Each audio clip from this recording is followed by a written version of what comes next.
Welcome, students, to Pratibha classes. Let's master nationalism in India today. Now, I want you to think of this chapter not as a bunch of boring dates to memorize, but as a complete story, right? If you can follow the flow of the story, I promise you'll remember every single important detail for your exam. So here's how we're going to do it. First, we'll look at what India was like right after World War I. That's our setup. Then, the hero of our story enters, Gandhiji, with his incredible idea of Satyagraha. After that, we'll jump into the two big movements he led, non-cooperation and civil disobedience. We'll see how all sorts of different people came together to build this idea of one nation, India. And don't you worry, at the very end, we'll do a super fast revision timeline to make sure all this is locked in for your exam. Okay, so to really get a grip on our freedom struggle, we gotta go back to where it all kicked off. Picture this. The year is 1918. The First World War is finally over. But while the rest of the world was celebrating, for India, well, the problems were just getting started. And it was all the anger and the hardship from this time that really lit the spark for our fight for freedom. So why were people suffering so much? Well, it was like a perfect storm of problems hitting everyone at once.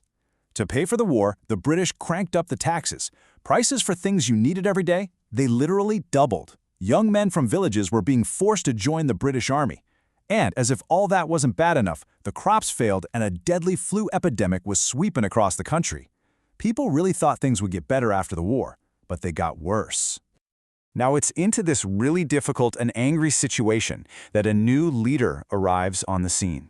In January 1915, Mahatma Gandhi comes back to India from South Africa, and he didn't come with guns or bombs. Nope, he brought a totally new idea, a whole new kind of weapon for freedom.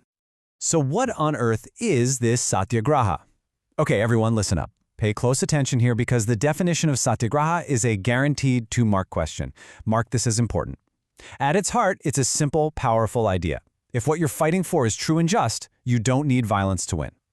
The whole struggle is based on 2 pillars, Satya, which means truth, and Ahimsa, which is nonviolence. The goal wasn't to destroy your enemy, but to make them see the truth of your struggle. Now, before going big, Gandhiji tested this idea in 3 smaller local struggles, and students, please mark these dates and locations as important. This is a favorite for map work and objective questions. So, in 1917, he was in Champaran fighting for indigo planters. That same year, 1917, he was in Khera helping peasants who couldn't pay their taxes. And then in 1918, he was in Ahmedabad supporting cotton mill workers. And guess what? All 3 were successful. So, with these wins under his belt, the stage was set for something much, much bigger. A movement that would involve the whole country.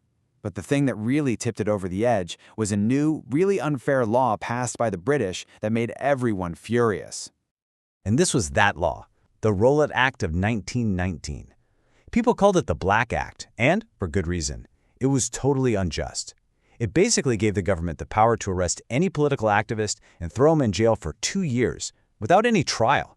It was a complete denial of our basic rights. In response, Gandhiji called for a nationwide strike, a hartal. The British, of course, responded with force. Now, students, I need you to remember this date. This is a very important event in our history. 13th April 1919. A large, peaceful crowd had gathered in Jallianwala Bagh in Amritsar. General Dyer came, blocked the only way out, and just ordered his soldiers to open fire on unarmed men, women, and children. After Jallianwala Bagh, everyone was enraged. Gandhiji knew a much bigger, more organized movement was needed, and he went back to a simple but brilliant idea from his book, Hind Swaraj. Think about it. How were a handful of British ruling all of India? Because Indians were cooperating with them. So what if Indians just stopped cooperating? The whole British Raj would just collapse, right? This simple, powerful idea was the foundation of the non-cooperation movement, which officially started in January 1921. And what did this non-cooperation look like in practice? It was incredible. In the cities, students just walked out of government schools and colleges. Lawyers gave up their jobs in British courts. People built huge bonfires of foreign cloth. And in the countryside, the movement looked a bit different. Peasants in Awadh protested against their cruel landlords, while tribal peasants in Andhra started their own kind of guerrilla struggle. The movement was spreading like wildfire. So why did it stop so suddenly? Well, in 1922, at a place called Chowri Chowra, a protest turned violent, and the crowd attacked and set fire to a police station. For Gandhiji, this was a deal breaker. The moment violence entered the picture, he called the whole movement off.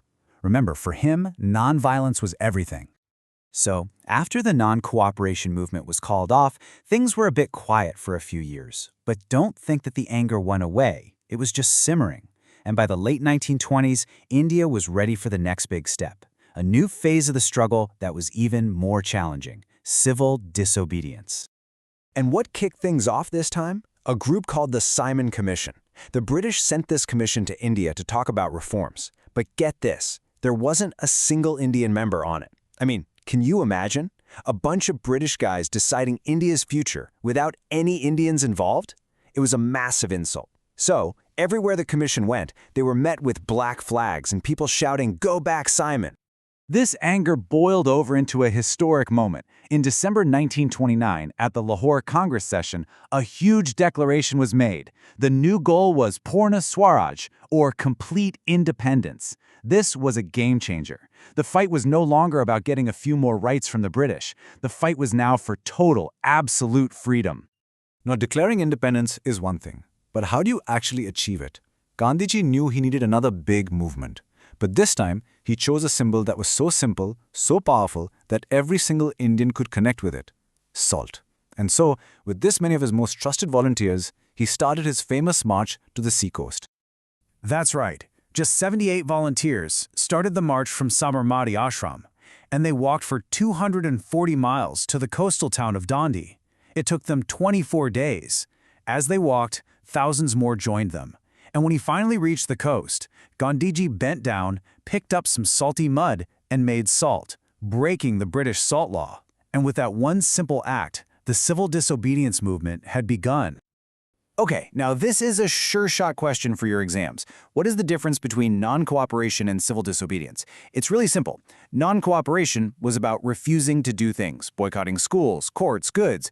Civil disobedience was about going one step further. It was not just refusing to cooperate, but also actively breaking unjust laws. See the difference? It was a much more direct challenge. So, we've talked about these huge political movements. But making a nation is about more than just protests, right? It's a feeling. It's this sense that we're all in this together, that we belong to one big family. So how was this feeling of Indianness, this sense of collective belonging, actually created? First, let's look at who joined in. This is another common exam question, so pay attention. The rich peasants, they joined because they were tired of paying high taxes. The business classes, they wanted the government to protect them from cheap imported goods. And, this is so important, for the first time, women came out of their homes in huge numbers to participate. Everyone had their own reason, but they all had one common goal: get the British out. But unity was also built through culture and symbols. Think about it. The image of Bharat Mata, or Mother India, gave everyone a face for the nation. The song Vande Mataram became a powerful anthem that everyone could sing. There was a new flag, the Swaraj flag, with a spinning wheel in the center, which became a symbol of self-reliance. And leaders kept reminding people about India's great history, our glorious past, to make everyone feel a sense of shared pride. All right, we have covered the whole story from start to finish. Now for the final and maybe the most important slide for your last-minute revision. These are the dates you absolutely, positively have to know. Okay, let's lock this in your memory right now. Ready? 1915, Gandhiji returns. 1919, a very bad year. The Rollout Act and Jallianwala Bagh. 1921, non-cooperation begins. 1922, Charlie Chowra happens, so it stops. And 1930, the Dandi March starts, civil disobedience. You have to memorize this sequence. It's the entire backbone of the chapter. So as you finish your preparation, I want to leave you with this one thought. This chapter isn't just something in your history book. All the ideas we've talked about, Satyagraha, the dream of unity, the power of our flag, they are all still alive today, shaping the India that you and I live in. Okay, that is all for this chapter. All the very best for your board exams. Study well.